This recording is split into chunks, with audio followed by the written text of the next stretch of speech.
Pessoal, como a gente comentou na aula passada, veríamos agora nessa aula a criação de estados e municípios. É exatamente o que está aqui no artigo 18, que entre outras matérias regulamenta essas criações. Então vem aqui comigo, vamos analisar a redação do artigo 18 e focar naquilo que mais interessa e no que mais importa para a gente. A organização político-administrativa da República Federativa do Brasil compreende a União, os estados, o Distrito Federal e os municípios, todos autônomos nos termos desta Constituição. Falamos disso no início das nossas aulas sobre a organização político-administrativa, identificando cada um dos entes federados e falamos também da autonomia desses entes federados, até mesmo como que essa autonomia se representava, autonomia legislativa, autonomia de administração, autonomia de autogoverno, estão lembrando? Exatamente isso daqui para poder formar esses entes federados, ok? Parágrafo 1º vai nos trazer aí a representação da nossa capital federal, né? Brasília como a nossa capital federal. Parágrafo 2º vai tratar dos territórios federais, que nós já conversamos também lá no artigo 33, dizendo que eles integram a União, como nós já vimos, né, lá no nosso artigo 33, a autarquia federal especial, né, ou uma autarquia territorial, como nós já falamos também da natureza desses territórios. E sua criação, transformação em Estado, reintegração ao Estado de origem, serão regulados em lei complementar. E aí vem o parágrafo 3º, e o parágrafo 4º, que são os parágrafos mais importantes deste artigo, porque vão tratar dessa criação de estados e municípios. E aí nós temos um procedimento para cada um desses entes federados, procedimento que cai bastante em prova, né? Vem caindo ultimamente. A gente pega aí, o pessoal vai estudar a organização política administrativa, se preocupa com as competências e esquece de falar do artigo 18, e a gente viu cair na prova do MPU, a gente já viu cair aí em alguns tribunais, já vi cair também em prova jurídica, também de nível jurídico, Defensoria Pública da Bahia caiu, enfim, alguns cargos cobrando esse assunto, por ser um assunto aí um tanto que esquecido e ultimamente, né, bem lembrado pelas nossas bancas, e a gente precisa estar bastante atento. Então vamos lá, com cada um desses parágrafos, devagarzinho, conversar sobre eles. Olha só, parágrafo 3º. Os estados podem incorporar-se entre si, subdividir-se ou desmembrar-se para se anexarem a outros ou formarem novos estados ou territórios federais, né? Mediante a aprovação da população diretamente interessada, através de um plebiscito e do Congresso Nacional por lei complementar. Nós temos aqui primeiramente um procedimento. Para que esse estado seja criado, ele vai ter que necessariamente ter a aprovação da população diretamente interessada. Essa aprovação vai ser, né, questionada através de um plebiscito. Sendo esse plebiscito favorável, essa criação de Estado vai ser transformada em lei e o Congresso Nacional vai analisar e formalizar, através de uma lei complementar, a criação desse novo Estado. Antes da gente falar de cada uma dessas fases e desmembrar, dizer como é que aconteceu cada uma, como é que acontece cada uma delas, nós precisamos também analisar a forma de criação desses Estados. A gente tem aqui a forma de incorporação, de subdivisão e de desmembramento, tá? 3 formas que vão ter consequências constitucionais, consequência para o nosso Estado federado, consequências também legais de estrutura de cada um desses novos entes federados, que vão, né, a partir desse procedimento, sair e integrar novamente a nossa federação. Então, primeiramente, vamos analisar o que é a ideia de incorporação, tá? A incorporação, pessoal, eu tenho um Estado que, próximo a um outro Estado, decide aglutiná-lo. E aí, esse Estado continua existindo, incorpora B e B desaparece. Ou seja, eu tenho aqui uma diminuição de um Estado na federação. Não tenho a criação de uma nova pessoa jurídica, o Estado continua existindo, ele vai ser apenas aumentado, porque eu vou ter aí a incorporação ao seu território, tá, de um outro Estado. É como se eu tivesse aí o Ceará incorporando o Piauí. Eu continuaria com o Ceará existente, simplesmente o Piauí desapareceria. Não há, portanto, a criação de 2 novas pessoas jurídicas. Não há criação de nenhuma pessoa jurídica. O que acontece, na verdade, é aí o aumento do território, né, da massa de uma pessoa jurídica já existente pela incorporação de B. Tranquilo? Então, aqui, pessoal, qual é a consequência? B vai desaparecer. Eu vou perder um governador, eu vou perder uma Assembleia Legislativa e eu vou perder ainda 3 senadores lá no Senado. O Senado, portanto, vai ter 81 senadores menos 3, porque eu vou ter, para cada ente federado, 3 senadores. E aqui, nesse caso, eu vou perder 3. Eu vou ter um Senado Federal com 78 senadores. Entenderam? Justamente por conta dessa perda que nós temos aí. Muito bem. Nós temos ainda outra figura, que é a subdivisão. No que diz respeito à subdivisão, nós temos aqui um único estado que vai desaparecer para dar origem a 2 novos estados, a 2 novas pessoas jurídicas. Consequência disso daqui, na verdade, eu vou ter o acréscimo, né, de mais um. Digamos que a subdivisão seja apenas em 2, né? Eu vou ter o acréscimo de mais um. Então, falando do nosso exemplo no Senado Federal, eu teria 81 senadores, agora mais 3. Meu Senado teria 84 senadores, por exemplo, tá? Mas eu tenho aí uma outra situação. Essa pessoa jurídica que existia, esse estado aqui que existia, ele vai desaparecer. Ele vai deixar de existir, eu vou perder o governador, vou perder a Assembleia Legislativa.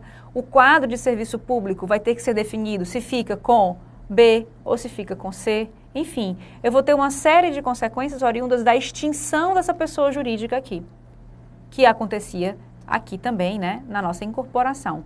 Tudo isso vai ter que ser regulamentado por lei. Tudo isso vai ter consequências tanto de serviço público, tanto de remuneração, como também quem arca com as aposentadorias. Tudo isso vai ter que ser regulamentado em lei, são consequências jurídicas pela extinção dessa pessoa jurídica. Então, tanto na incorporação como na subdivisão, nós temos extinção de pessoa jurídica. Na incorporação, diminuindo um ente federado. Na subdivisão, não há diminuição de ente federado. Na verdade, vai haver um acréscimo de ente federado, apesar de existir uma extinção de pessoa jurídica. Fechamos? Muito bem. E temos ainda o desmembramento, tá? O que acontece com o desmembramento? Era o que ia acontecer há algum certo tempo com o Pará. Nós temos um único estado e esse estado ele vai perder parte do seu território. Ele continua existindo, perde parte do seu território e cria aí uma nova pessoa jurídica. É a mais fácil de ser feita, é a que tem menos consequência. Por quê? Porque eu mantenho essa pessoa jurídica existente, que ela já existia, e acrescento mais um ente federado na nossa federação. E eu não vou ter que lidar com essa situação de extinção de pessoa jurídica e todas as consequências que possam existir aí, né, de serviço público, de aposentados, enfim, de tributos e tudo que aconteceria, né, com essa extinção. Então, no desmembramento não há extinção de pessoa jurídica, há uma diminuição da massa do território, que é exatamente o contrário do que acontece na incorporação. Não há extinção também da pessoa jurídica, há apenas um aumento da massa do território daquele ente federado. Aqui eu vou ter uma diminuição. Mantém-se a pessoa jurídica, da mesma forma como mantém-se a pessoa jurídica na incorporação, enquanto que na incorporação eu vou ter aí o aumento daquele território, né, daquela pessoa jurídica. No desmembramento eu tenho a sua diminuição, tá? Vou diminuir o território para criar uma outra pessoa jurídica. O que acontece aqui, pessoal, acréscimo no Senado Federal. Meu Senado Federal passará a ter 84 senadores. Isso, né, se o desmembramento foi só em um ente federado. Poderia ser em 2 entes federados. Eu poderia ter A, né, se desmembrando, para dar origem aí, mantendo a existência de A e, além disso, B e C, como ia acontecer com o Pará, tá? E aí eu teria mais 3 senadores aqui, indo para um Senado Federal com 87 senadores. Fechamos? Assim, por que tu está dando o exemplo do Senado Federal? Porque é o mais fácil de cair em provas. Porque no caso da Câmara dos Deputados, aí vai ser um pouquinho diferente. Porque na Câmara dos Deputados eu tenho uma lei para fixar, né, quantos deputados existem em cada bancada de Estado, enfim. Haveria aí também um acréscimo, né, no número de deputados federais, obviamente. Não sabemos quanto, porque isso aí é um cálculo que é feito, né, pelos nossos órgãos eleitorais, mas no Senado Federal, como é muito simples de ser feito, é realmente o exemplo que vem em prova e está aqui o exemplo justamente para a gente poder entender a questão de incorporação, subdivisão e desmembramento, tá? E aí formando um novo Estado. Lembrando que para que isso aconteça, eu tenho uma sequência de atos, eu tenho um procedimento. E esse procedimento tem algumas peculiaridades. A primeira fase é a fase de plebiscito. Tá? A primeira fase é a fase de plebiscito. Essa fase de plebiscito aqui, simplesmente eu vou pegar, abrir, né, convocar esse plebiscito, dar um tempo para se fazer campanha, para se esclarecer as consequências, né, desse desmembramento, incorporação ou subdivisão. E aí, depois de fazer esse tempo de esclarecimento, marca-se um dia para a votação. E a população diretamente interessada vai às urnas para fazer a votação. Quem é a população diretamente interessada? Vai depender do que você está querendo fazer. Se for uma incorporação, tem que ser a população dos dois estados, do que vai ser incorporado e do que está incorporando. Se for de desmembramento e se for de subdivisão, vai ser a população daquele mesmo estado. Aqui nós só temos um estado, né, envolvido e por conta disso um só estado seria convocado para plebiscito. Se esse plebiscito for favorável, ou seja, se a população concordar, né, com o desmembramento, com a incorporação ou com a subdivisão, aí eu vou para a minha segunda fase, que é exatamente, tá, essa análise do Congresso Nacional. E aqui eu tenho uma observação para fazer para ti. Primeiramente, essas fases, elas são condicionantes. A segunda fase só vai acontecer se a primeira fase for favorável, ok? Ou seja, se o plebiscito for não, acabou. Do jeito que acabou lá com o Pará. Foi não, acabou. Não teve nenhuma discussão no Congresso Nacional, nada mais se passou, se arquivou, parou ali o procedimento. Agora, se for sim, aí eu tenho a minha segunda fase. Significa dizer que a segunda fase de criação de um Estado só acontece se a primeira tiver sido favorável. Por isso que eu falo que elas são condicionantes entre si. Mas, porém, contudo, entretanto, todavia, elas não serão vinculantes. Como assim, Arsênia? Não é porque o plebiscito foi favorável que a minha análise no Congresso Nacional vai ter de ser aprovada a lei complementar criando aquele Estado. Nada a ver. O Congresso Nacional é completamente autônomo, independente como poder, e nesse caso aí ele vai poder, sim, apesar do plebiscito ter sido favorável, ou seja, apesar da população diretamente interessada ter aceitado, ele poderá, sim, rejeitar aquela lei, tá? E a rejeição dessa lei, pessoal, ela pode acontecer em qualquer fase do processo legislativo. Nós não falamos dele ainda, eu antecipo só para te dizer. Eu tenho uma fase de deliberação, que acontece no próprio Congresso Nacional, lá na Câmara e Senado, onde a Câmara ou o Senado, não encontrando a maioria necessária, rejeitam aquele projeto de lei. Isso pode acontecer tanto na Câmara como no Senado, tanto faz em qualquer uma das casas. Mesmo que uma já tenha, porventura, aprovado, a outra pode rejeitar livremente, tá? E eu tenho a minha fase ainda de sanção ou veto. Existem outras, tá? Eu estou falando apenas das fases onde pode haver aí uma barrada no meu projeto de lei. Essa fase é exercida pelo presidente da República. Com a sanção, ele concorda com tudo e a lei vai ser promulgada e publicada. Com o veto, ele barra, para tudo e aquela lei não vai ser criada, tá? Tanto faz, pessoal. Apesar da população diretamente interessada ter concordado, pode o Congresso Nacional, em cada uma das suas casas ou em uma apenas, rejeitar esse projeto de lei. E ainda, aprovando no plebiscito, aprovando no Congresso, o presidente da República tem total liberdade para vetar essa lei. Sempre justificando do jeito que ele tem que justificar todo o veto, mas sem que isso venha, né, de alguma forma, a ferir o papel do Congresso Nacional ou o interesse da população. Ele tem total oportunidade de fazer esse veto, tá? Inclusive foi a questão da Defensoria Pública da Bahia. Fechamos então, Congresso Nacional pode vetar não, né? Pode rejeitar e o presidente da República poderá vetar. E de alguma forma aí, ou de uma ou de outra, nós teremos aí a nossa lei complementar que deveria ser criada, impedida de seguir à frente, ok? Só mais um detalhe. Essa minha fase, esse meu processo legislativo, ele tem essas 4 fases. Iniciativa, deliberação, sanção ou veto, e aí acontece a promulgação ou a publicação da lei, ok? Iniciativa, deliberação, sanção ou veto, promulgação ou publicação da nossa lei. Lá no artigo 48, inciso 4º, você vai ver, ou é o 6º, vejam aí direitinho, tá? Não vamos nos confundir, vou pegar para vocês depois, a gente confirma, tá? Lá no inciso 48, a Constituição diz que com a sanção do presidente haverá a oitiva das assembleias legislativas, se essas assembleias legislativas tiverem, né, sendo ouvidas, poderão opinar a favor ou contra a criação desse novo Estado. a favor ou contra o desmembramento, a incorporação ou a subdivisão. Então, olha só o que a Constituição exige. Ela exige a oitiva das Assembleias Legislativas envolvidas. Por exemplo, no caso aqui de A e B, a Assembleia Legislativa de B deveria ser ouvida e de A também deveria ser ouvida. Aqui, no caso, A apenas e aqui também apenas A. Essa oitiva, pessoal, é simplesmente uma oitiva. Ouvir, oitiva é ouvir, é escutar, é saber o que pensa. A Assembleia vai dizer o que pensa e aí se continua, tá? Se ela disser não, Assênia, continua. Se ela disser sim, continua. A oitiva é não condicionante. Não tem nenhuma consequência para a continuidade do processo legislativo. Então, no caso da criação de Estado, eu tenho aqui necessariamente de fazer a oitiva das Assembleias Legislativas, tá? Enquanto que aqui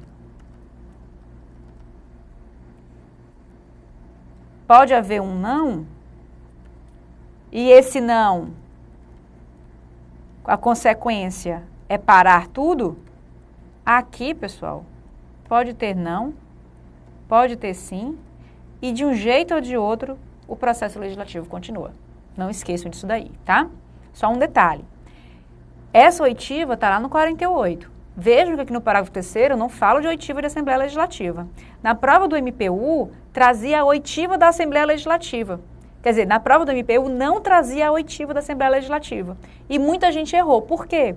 Porque acostumado a ler em livro, os livros colocam como fase a oitiva das Assembleias. E aí não leu a lei, que era a Constituição, leu o parágrafo 3º e aqui não tem oitiva e achou que estava errado. Assênia, mas está errado mesmo, porque não tem a oitiva. Não está errado, não. Quando eu falo que o Congresso Nacional vai deliberar, ele vai deliberar de acordo com o procedimento que a Constituição exige. Eu não preciso dizer que vai ter sanção, que vai ter veto, que vai ter isso, que vai ter aquilo outro. Não. Está dito aqui implicitamente que a oitiva vai acontecer. Então, vindo com oitiva, vindo sem oitiva, o importante é que tenha aí essa lei complementar sendo deliberada pelo Congresso Nacional. Se existir isso daí, implicitamente a oitiva está envolvida. E aí a tua questão está correta, sim, muito embora não faça remissão a essa oitiva das Assembleias. Fechamos, portanto, tranquilinho aqui o parágrafo 3º? Muito bem. Vamos conversar lá sobre o parágrafo 4º, tá? A criação, a incorporação, a fusão e o desmembramento de município far-se-ão por lei estadual, dentro do período determinado por lei complementar federal, e dependerão de consulta prévia, mediante plebiscito, às população dos municípios envolvidos, após divulgação dos estudos de viabilidade municipal, apresentados e publicados na forma da lei. Vejam que eu tenho incorporação, do mesmo jeito como eu tenho em relação aos estados. Vejam que eu tenho aqui, ó, desmembramento também. E aqui eu acrescento uma nova forma, que é a fusão. Lá nos estados, eu tenho incorporação, eu tenho desmembramento e a particularidade é a subdivisão. Município não se subdivide, município pode se fundir. Vejam que olha só o que eu tenho aqui nessa realidade do parágrafo 4º. Na incorporação, pessoal, eu aumento ou eu diminuo o ente federado? Eu tenho A, que vai se somar a B, B vai desaparecer e eu vou ficar só com A. Então, aqui eu diminuo ente federado. No desmembramento, eu aumento A, que pode se dividir, né? Ainda mantendo A e tendo aí B e C. Na fusão, é o contrário. Eu tenho A, que se junta com B, tá vendo? Ambos vão ser extintos e eu crio uma nova figura, que é C. Então, na fusão, eu tenho a extinção de todas as pessoas jurídicas envolvidas na fusão para criar uma nova pessoa jurídica. Porque se eu mantiver alguma das pessoas jurídicas envolvidas, não vai ser fusão, vai ser o quê? Incorporação, tá certo? É a única diferença entre uma e outra. Agora vejam só, aqui eu também tenho diminuição de ente federado. Aqui eu tenho acréscimo de ente federado. Então vejam que nos municípios, as formas de criação de município é tudo para diminuir o número de municípios. Estão vendo? Ó, a tendência é a diminuição. A Constituição busca, fomenta, né, a diminuição de municípios, ao contrário do que acontece aqui com estados. Ó. Aqui eu estou criando, aqui eu também estou criando, só aqui que eu estou diminuindo. Ou seja, para a Constituição, a criação de estado é fomentada. Tá vendo? Das 3 hipóteses, eu tenho 2 para aumentar. E em relação ao município, das 3 hipóteses, eu tenho 2 para diminuir. Tá certo? Questãozinha também já cobrada em prova, questionando aí o papel da Constituição na criação de estados e municípios. Ok? Outra coisa, procedimento envolvendo a criação de municípios. Primeira fase. Eu tenho, primeiramente, um estudo de viabilidade municipal. Vejam que o parágrafo 4º, ele vai falar de trás para frente. Ele fala do fim para o começo. Então, a primeira fase é esse meu estudo de viabilidade. Depois desse estudo de viabilidade, se ele der favorável, aí eu posso passar para a minha segunda fase. E a minha segunda fase, plebiscito. Vejo que aqui o plebiscito é entre municípios envolvidos. E lá nos estados é entre a população diretamente interessada. Estão vendo? Diretamente interessada é aquela que está participando da incorporação, da subdivisão, do desmembramento. Aqui, entre municípios envolvidos, muitas vezes, eles também estão participando da incorporação, da fusão, do desmembramento. Mas, às vezes, eles estão sendo atingidos ou pela diminuição de uma região metropolitana, ou por alguma coisa, alguma consequência tributária, enfim, o que for. Existe aí alguma consequência. Ele pode também ser chamado para participar, porque não é apenas diretamente envolvido, mas municípios que estejam envolvidos de alguma forma com essa criação de novos. Tranquilo? Então, se o meu plebiscito der sim, aí o que eu faço? Passo para a minha terceira fase. Qual é a minha terceira fase? É exatamente a criação de uma lei estadual. E essa lei, pessoal, como eu não digo qual é o tipo, eu falo, tá aqui, lei estadual, é uma lei que vai ser ordinária.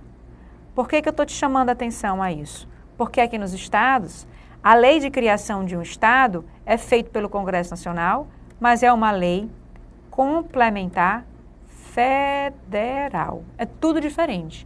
O estado, para criar um estado, a lei tem que ser complementar. Para criar um município, a lei precisa ser apenas ordinária. Para criar um estado, tem que ser complementar federal. Para criar um município, basta ser ordinária estadual. Ou seja, bem mais simples, né? Olha aí, então, a diferença entre elas nós vamos ver nos nossos processos legislativos, tá? Então, na criação de município, nós temos 3 fases. Acontece, pessoal, que tudo isso daqui, ó, tem que ser regulamentado, ó, dentro do período determinado por lei complementar. Essa minha lei complementar tem de existir, ela não pode ser dispensada, tá? Portanto, criação de município hoje, no nosso estado, só pode existir com base nesta lei complementar, que até hoje não foi feita, não foi publicada, não existe. Nós temos aqui um vazio legislativo. Por conta disso, nós não podemos criar municípios. Por conta disso, nós temos aí um grande problema, porque até 2006, eu tinha vários municípios sendo criados no Brasil e nada disso foi questionado. E aí, o que teve que acontecer? STF foi questionado, tá? Para analisar a criação desses municípios e declarou todos esses municípios inconstitucionais. No entanto, ele não desfez esses municípios, ele manteve, porque seria um prejuízo muito maior dissolver todos esses municípios. Os tributos teriam que ser desenvolvidos, prefeitos, vereadores teriam que ser dispensados, certidão de óbito, certidão de nascimento, título de eleitor, tudo cancelado, ou seja, a confusão ia ser muito maior. O que o STF falou? Esses municípios que foram criados estão convalidados. E os que forem criados até 2006 também estarão convalidados.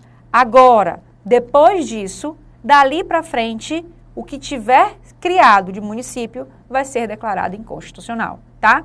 Inclusive, essa decisão gerou um artigo 96 lá no ato das disposições constitucionais transitórias, que é aquele capítulozinho final da nossa Constituição, atas de disposições constitucionais transitórias, traz o artigo 96 falando da convalidação dos municípios anteriores e que a partir de 96 eles estariam aí de alguma forma, tá, sendo inconstitucionais. Então, por isso não podemos criar até que essa lei complementar venha a ser editada. Fechamos? Beleza.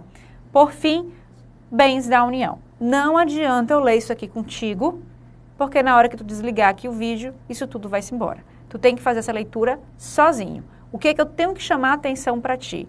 Tu tu tem que analisar que alguns desses incisos, eles se parecem. E é em cima dessas semelhanças que as bancas vão explorar a questão na tua prova. Por exemplo, olha o nosso inciso 4º, eu vou falar de ilhas. Olha o meu inciso 3º lá do artigo 26, eu também falo de ilhas, tá? Então, veja quais são as ilhas dos estados e veja quais são as ilhas aí da União. Tranquilo? Você também tem aqui, pessoal, ó, as águas, né? Superficiais, subterrâneas, fluentes, emergentes, em depósito, salvadas, lá dos estados. Vejam que aqui também nós vamos ter água, ó, recurso hídrico, tá vendo? Mar territorial, estão vendo? Potenciais de energia hidráulica, tudo isso aqui pertencente à União. Questão de prova, já cobrou aqui as terras tradicionalmente ocupadas pelos índios. De quem seriam? É da União. Os índios, eles fazem apenas um usufruto, tá? Eles têm aí o uso dessas terras daí para poder, né, enfim, utilizar. Olha aqui as terras devolutas não compreendidas entre as da União, tá? Vejam que as terras devolutas geralmente é da União. Olha aqui o inciso 2 com o inciso 4º. E aquilo que sobrar das descritas aqui no inciso 2º ficam com os estados. Estão vendo? E aí deem uma lida, tá? Olha aqui mais água, né? Inciso 1º aqui falando de água, aqui nós temos mais água no inciso 3º.